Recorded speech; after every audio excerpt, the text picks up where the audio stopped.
funcionario eficaz donde los hubiera, y a Rafa García Plata, profesional liberal henchido de romanticismo regional. Solo menciono a estas personas solicitando la comprensión de todas aquellas que no están en esta mínima nómina, por referirme a algunas personas representativas de los grupos alineados en la incipiente formación regionalista. Fueron los reformistas de Ares los que iniciaron y protagonizaron aquí la transición, los que nuclearmente ganan las elecciones de 1979, ya convertidos en UCDs, con la aportación absolutamente encomiable de muchas personas ajenas a ese núcleo inicial. Fijaros, cuando Ares, por razones de eficacia y pragmatismo y de amor a esta tierra, se apodera de UCD, permítaseme el término coloquial, y se convierte en la versión regional de un partido nacional, gana aquellas dos elecciones generales, en el 77 y en el 79. Pero cuando Ares se va de UCD en 1982, este partido nacional no saca ya en Extremadura ni un solo escaño. Nunca más un partido regionalista tuvo éxito electoral en nuestra tierra, sino algunas pequeñas presencias testimoniales muy respetables, dicho sea con el mayor de los respetos y los cariños a otros intentos. Son las eternas muestras de los fulgores extremeños, que nunca desaparecen del firmamento de la tierra, ni siquiera oscurecidos por el paso de tanta estrella fugaz.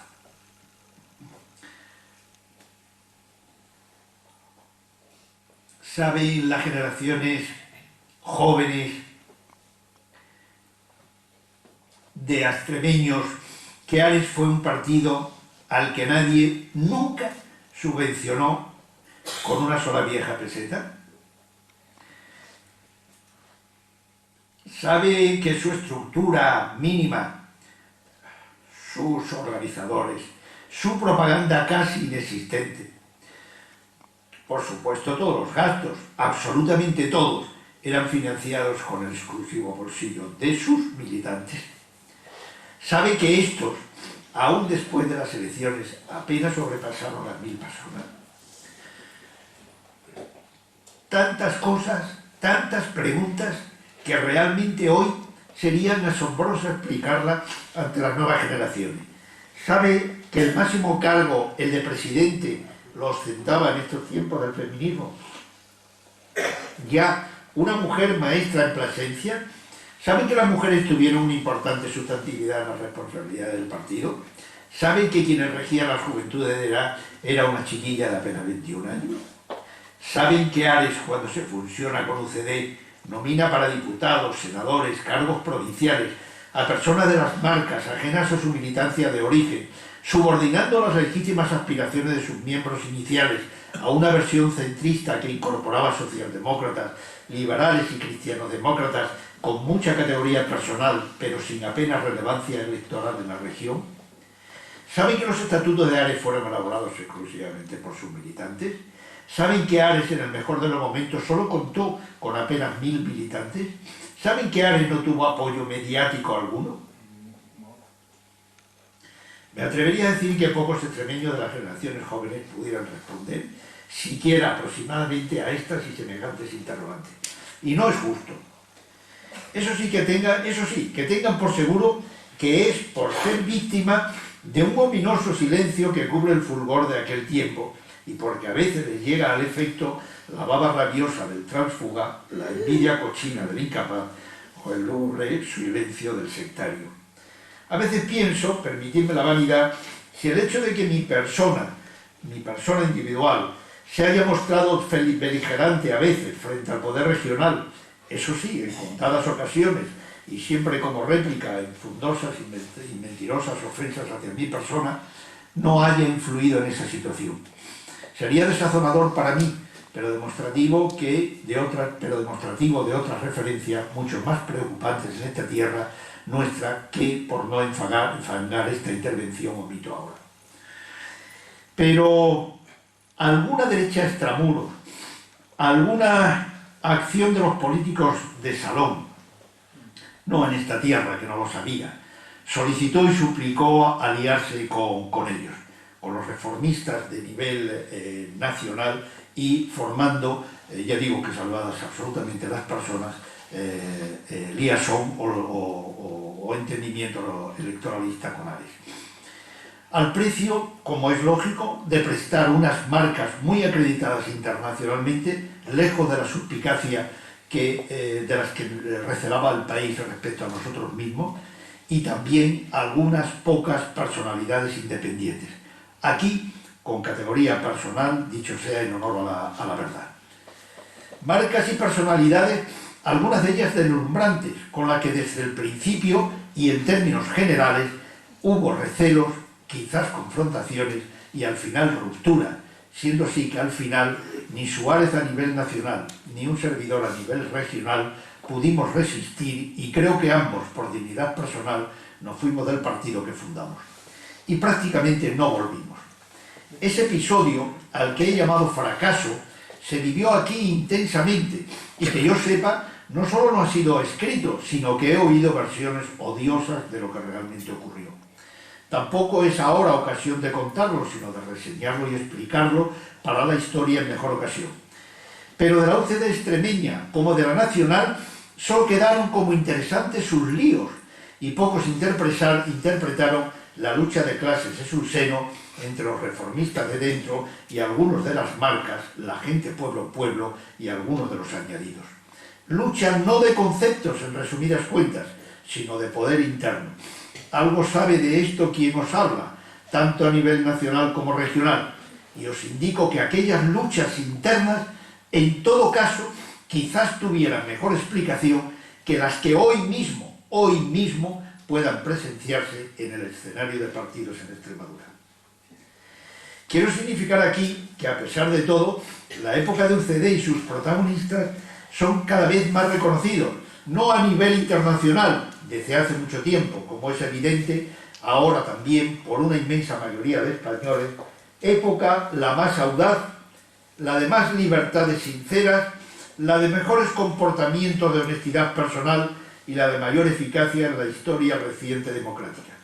Confío en que algún día ocurra aquí también con la gente de Ares y de la UCD, y eso que nunca, por lo menos hasta ahora, tuvimos el reconocimiento de los medios de comunicación, unas veces por unas cosas y otras veces por otras. Ahora, según las encuestas públicas, Suárez fue el mejor presidente del gobierno en no sé cuántos tiempos, pero hasta fechas recientes, ni como partido, ni como personajes políticos, se nos concedió perdón por los errores cometidos en tiempos difíciles, ni mucho menos reconocimiento por unos éxitos tan indiscutibles como indiscutidos por el pueblo. Y no me obliguéis, por favor, a dar detalles de ello ahora mismo. E insisto en que ese reconocimiento aún no se ha hecho aquí, que está pendiente en esta tierra que, como he explicado, fue tan anticipadora de lo que en todo el país, en toda la nación, en toda España fue la transición. Y conste que los de la transición aquí ni éramos ni somos arcángeles revestidos de humanoide, ni espíritus ingenuos que no caíamos en los pecados de la condición humana, ni mucho menos. Éramos simplemente gentes con un mérito añadido, que sabíamos más de Estado que de partidos políticos, que nos ocupábamos de los intereses generales más que de favorecer a los nuestros, y que a veces ni siquiera a estos conocíamos. Cientos de vocaciones políticas sanas, que con sus errores incluidos creo que merecen algo más que la abyecta mudez que les recubre. Contar su historia sería una muestra de la grandeza exigible siempre en nuestra propia historia. Soy consciente de que estos advertimientos no solo deberían provocar una legítima curiosidad en quien los oiga, y por supuesto en quienes tengan obligación de aprender de aquellos, sino también debería suponer una exigencia intelectual de relato objetivo para la historia extremeña. Entono mi mea culpa otra vez de la parte que me corresponda. Y como sé de mi débito, y como sé de mi condición de hombre que arriesga, no quiero prolongar este relato personalísimo, más que ofreciéndoles un ranking de mérito para que ustedes discutan, porque es absolutamente discutible, que en aquel periodo, según mi experiencia y siempre discutible posición, concurren en los personajes de la transición y también una conjunción de aportaciones regionales presentes en nuestra región por aquel entonces, con una tabla de doble entrada, a nivel nacional y regional. Creo que el primer ranking del mérito lo tiene Suárez tanto a nivel nacional como a nivel provincial. En el segundo lugar yo colocaría, como impresión personalísima, al rey en la tabla nacional y a la monarquía en la tabla regional. En tercer lugar, al pueblo, el pueblo nacional y la ley de reforma política a nivel nacional, al pueblo y como índice las elecciones de 1971 que ya he mencionado. Curiosamente, en una clasificación ampliamente discutida por quienes me la oyen, pero yo en mi experiencia personal, en cuarto lugar, en los méritos de la transición, figuran dos personajes absolutamente contrapuestos, Carrillo y Miguel Primo de Rivera a nivel nacional. Y a nivel regional, Julio Cienfuegos. En quinto lugar, a nivel nacional, mi experiencia personal colocaría a Torcuato Fernández Miranda, Gutiérrez Mellado y Tarradellas, y en quinto lugar a Árex.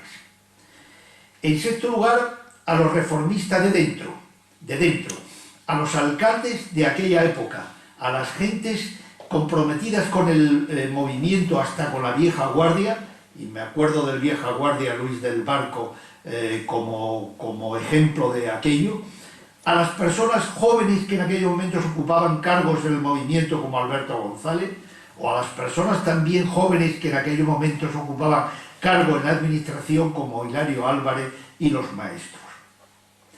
En séptimo lugar, a nivel nacional, yo colocaría a Felipe González y a Fraga. A nivel regional, a Rodríguez Ibarra, Bermejo, Ramallo, Pablo Castellanos y de Coroso Tobar. En octavo lugar, a la UCD, y a nivel regional, a la UCD, incluidas sus personalidades liberales, demócratas, cristianos y socialdemócratas. En el noveno, a los reformistas de fuera, el PSOE, el Ejército, la prensa y la Iglesia, con la misma clasificación, pero sin la significación y entidad que tenían a nivel nacional, a los reformistas de fuera, al PSOE, al Ejército, a la prensa y la Iglesia. Y en último lugar, en este escandallo de un decálogo, a la Constitución española y al Estado de Autonomía regional. Y en ese cuadro, insisto, empírico y personalísimo, caben todos, por el orden que cada uno entienda ajustado a sus criterios, según le fue en la historia, todos los hombres e ideas de la transición, tanto a nivel nacional como regional, que merecerían el honor de destacarse, no por mí, que fui un integrante de aquellos, sino por toda la conciencia regional. Solo ofrezco aquí unas cuantas reflexiones comprometidas, que ya os indico de antemano, muy comprometidas y que creo que nadie o casi nadie ha hecho. Quisiera aportaros, para ir terminando, otra idea de entonces que a veces se tergiversa, la de la concordia. Fue efectivamente una idea clara. Aún recuerdo un día lejano en Moncloa y a Suárez regresando de una entrevista secreta con Carrillo. Nos dijo simplemente algo así: legalizamos al Partido Comunista y a cambio tenemos la aceptación de la monarquía como forma de Estado, la bandera bicolor como único símbolo de España y la retirada de la subversión de la calle. Qué sencillo parece ahora. Y seguía: hemos de conseguir que todos los grupos políticos se legalicen y actúen dentro de un sistema democrático. Qué fácil, ¿no? La concordia fue efectivamente el eje racional que neutralizó posiciones extremistas. Una concordia que trataba de enterrar todo tipo de contraposiciones violentas, principalmente la derivada de la todavía cercana, históricamente, temporalmente, guerra civil. ¿Y qué era eso de la concordia en Extremadura en aquellos años? Pues que como en nuestra tierra, en los años finales entre los 70 y los 80, no había personalidades relevantes con quien dialogar, sino que se actuaba aquí como ahora, antes en la oposición y ahora en la oficialidad, en estricta disciplina de partido, poco había que dialogar y discutir. Permitidme el análisis de una realidad duras para algunos, pero cierta indiscutiblemente. Solo algunos estudiantes o recién licenciados por Sevilla, algún intelectual de nivel provincial, algunos grupos de presencia y conjunción esporádica políticamente, y siempre, la presencia intuida de una precaria organización comunista componían todo el arsenal de la oposición entonces. Y esta es la verdad, dicho sea con todo respeto. Y eso sí, además de eso, toda una tradición importantísima de izquierdas, fruto de la tipología socioeconómica y caciquil de nuestra proyección histórica. Creedme, poco más. Concordia aquí, la que exigía un pueblo deseoso de libertad en orden, inconmovible en la versión de su futuro, ante incitaciones revolucionarias de gente hoy más o menos integradas en la sostenibilidad de un esquema político ya sin grandeza. He dicho antes que el problema clave de la vertebración de España pudiera ser la deslealtad surgida respecto a los mandatos morales de la Constitución. ¿Será demasiado advertir que una deslealtad muy categorizada sería la posibilitación e implantación de la discordia? La única discordia que entonces los regionalistas reformistas, los de UCD, enarbolábamos en aquellos momentos era ante quienes resignados tranquilizaban sus conciencias con aquello de siempre tendréis pobres entre nosotros, a los que de Ares y UCD respondíamos con Eugenio II. Sí, hombre, pero que no sean siempre los mismos. Por eso, si tuviésemos que acceder a algún advertimiento al poder, al de siempre, es que cada vez que se actúa perniciosamente frente a algunos que no es de los nuestros, la historia dice que se siembra un grano de discordia. Y ya se sabe, sembrar cizaña no es bueno, y si lo fuera, solo sería temporalmente para sus protagonistas. Creedme que los de Ares, mediados del 77 a julio del mediados del 75 a julio del 77, o a los de UCD, julio del 77 a octubre del 82, nos mató un amor, como diría Dulce Chacón, sublime por esta tierra.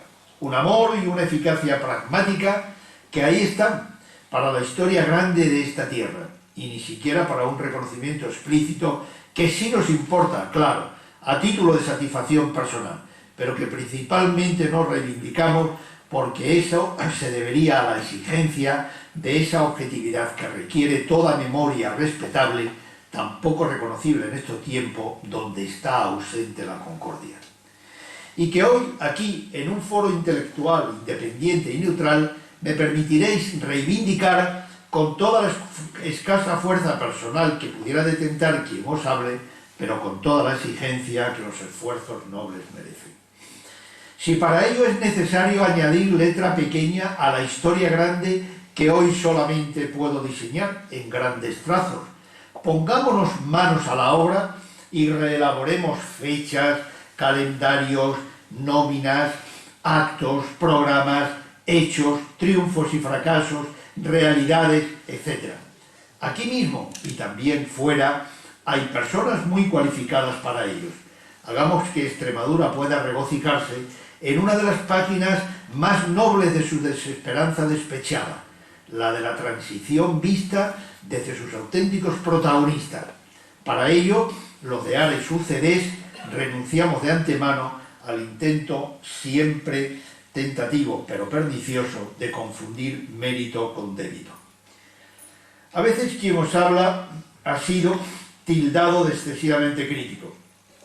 Lo sé. Y también sé que quizás esa haya sido y sea mi propia fuerza, porque esa imputación incluye y supone al mismo tiempo independencia y riesgo. Virtudes no siempre evidentes en el compromiso político. Vaya lo uno por lo otro. Probablemente toda esa tacha de crítico venga influida por mi lectura de juventud de mi admirado López Prudencio, ese regionalista, dicen que de derecha, tan inolvidable para quienes hemos sentido siempre el sentir regional.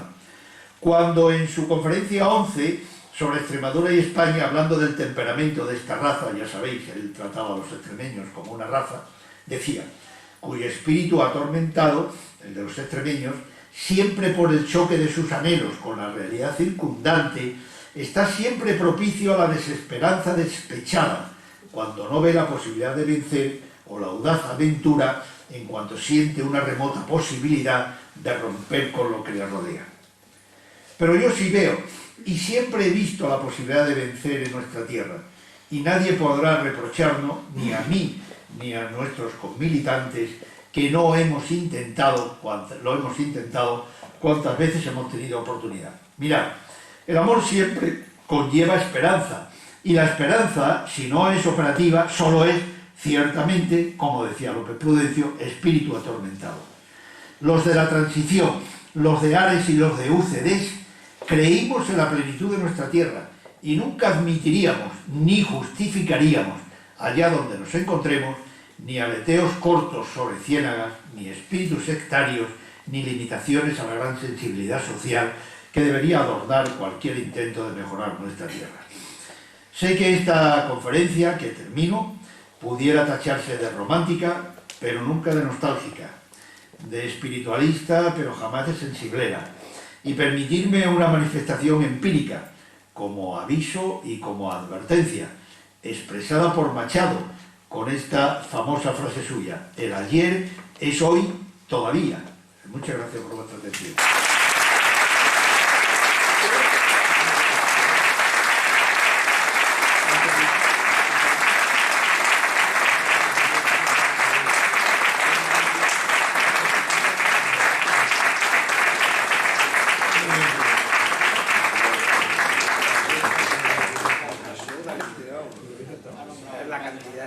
Me está diciendo que si alguien quiere hacer una pregunta será que parecía Yo, Enrique, te quería hacer una o tres preguntas.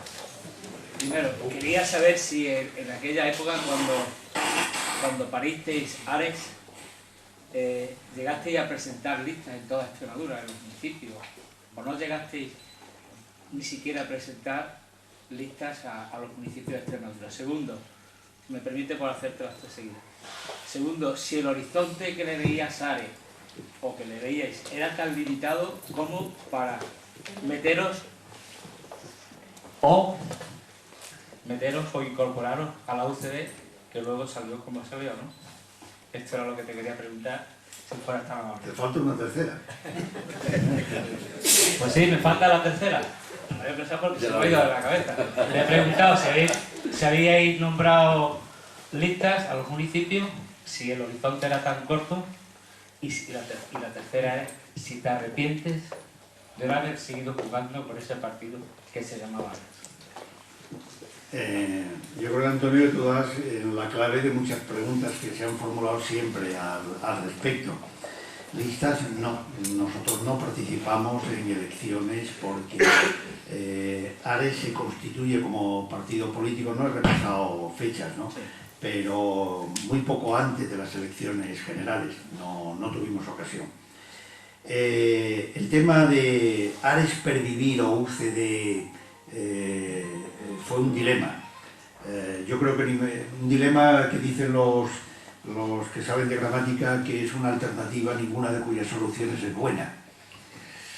La alternativa en términos racionales de frialdad no romántica era: nos presentamos como un partido político y no tocamos pelota, o nos apoderamos de UCD y ganamos las elecciones.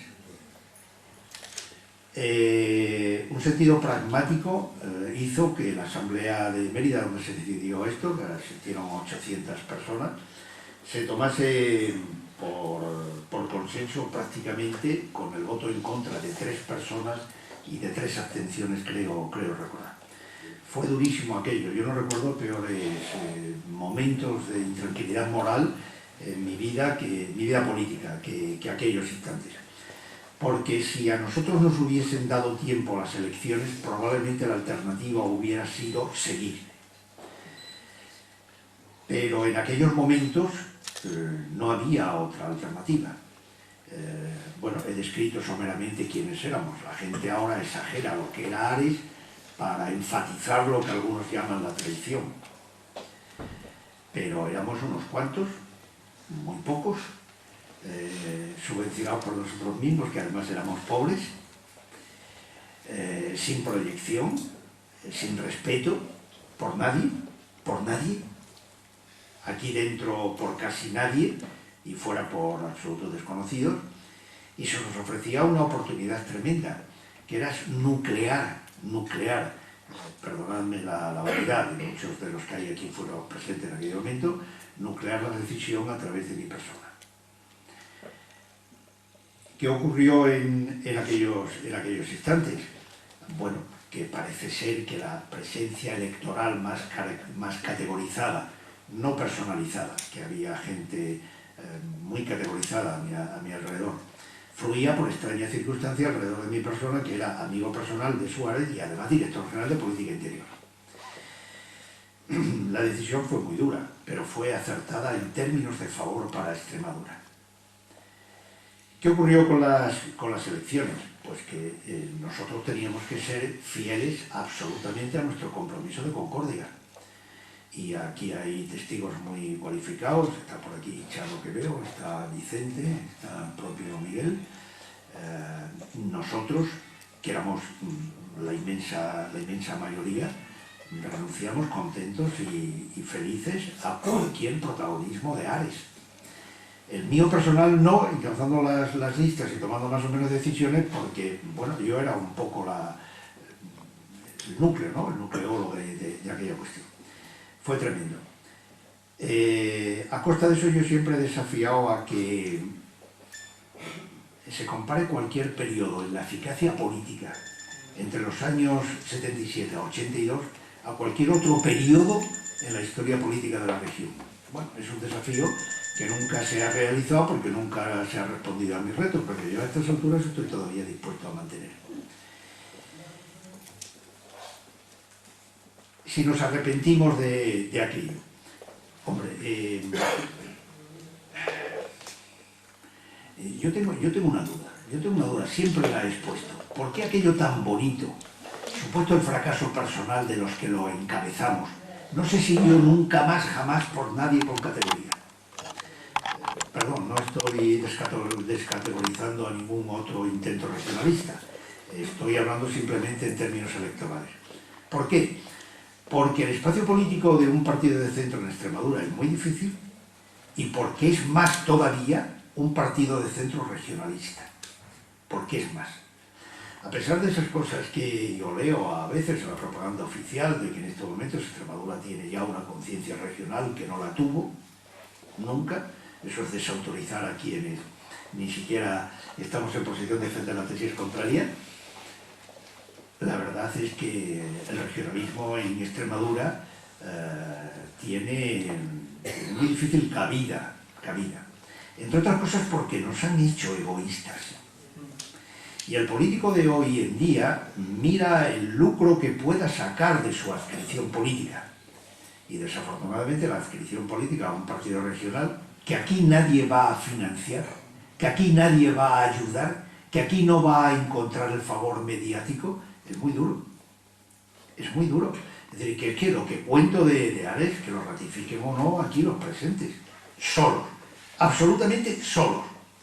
Y eso que había una pretensión de decir, oye, Enrique, que es director general de Política Interior y dice que un partido político, oye, sabrá este insensato lo que se trae entre manos, porque siendo director general de Política Interior, ¿cómo viene aquí a fundar un partido político que están prohibidos? Tremendo. Entre las muchas gentes evolucionadas del movimiento, las luchas internas de carácter moral eran tremendas. Yo he significado a tu padre, Antonio, un ejemplo enterizo de lo que era un tío comprometido con su futuro, pero que veía clarísimamente, como muchas gentes, que aquellos que es que se derrumbaba, es que no se sostenía, es que no había manera de que aquello perviviese, porque ya no era racional, ni lógico, ni consecuente. Aquella lucha tremenda de aquella gente, de los funcionarios, de muchos funcionarios. Pero bueno, oye, pero ¿cómo ve este tío de Madrid viene, aunque sea director general de Política Interior, a decir que fundemos un partido? Es que me expulsan de mi carrera, que me echan. Terrible, tremendo. Los miedos, los recelos, las actitudes, la falta de posibilidades. Ahora, todo eso, ¿qué era lo que lo sostenía? Pues perdonadme la realidad. Entre todos aquellos reformistas de dentro, de los que aparecíamos solo unos cuantos, aparentemente, había que enlazábamos perfectamente con la conciencia de las gentes, no con sus intereses, y frontalmente con sus miedos. Pero es que teníamos una prédica tremenda, tremenda. Nos fuimos a todos los pueblos de Extremadura. Yo he confrontado a veces con algún líder regional, perdonad que apague este impertinente, con algún líder regional, y me decía, hombre, que es que de ti se dice que es que tú te los machacabas mucho, que ibas pueblo a pueblo. Coño, yo también voy a pueblo, pueblo, pueblo. Digo, sí, con una diferencia, ¿eh? Probablemente tú vas a que te vean y yo iba a ver a la gente. La diferencia de Ares es que nosotros íbamos a por la gente, cara a cara, cara a cara. Cientos de mítines, en escuelas, en iglesias, en cuevas, en piscinas, en bares. Bueno, tremendo, tremendo. Gente que venía de París, gente que venía de Barcelona, todos los fines de semana. Hermoso. Entonces, esa incógnita persistirá siempre.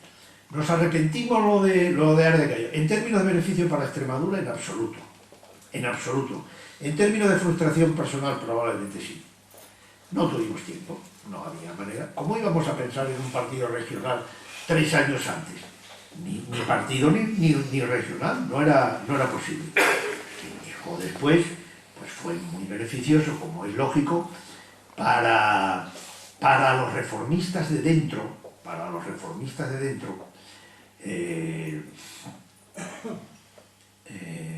la adscripción y la categoría personal de muchas personas que después se incorporaron. Muy beneficioso, con mucha lucha, porque el pegacarteles de la calle Santo Domingo, que estaba en Ares de Cetal, decía que él quería ser presidente de la Diputación y no Chano Pérez de Acevedo, contra la lógica del mundo, ¿eh? Claro, pero ahí se impuso una racionalidad entre todos y un bien hacer entre todos, que yo creo que es un ejemplo, perdonadme la vanidad y la soberbia, pero no he visto nunca tanto ejemplo de generosidad, de entrega y de ilusión que en aquellos momentos. Y como no recuerdo, porque no me la han formulado bien la tercera pregunta, pues no sé cuál. Sí, la has contestado ahora mismo. La he contestado implícitamente, sí. Que si te arrepentías de... ¿Nadie más? Pues entonces levantar la sesión. Muy bien. Con su permiso. Claro.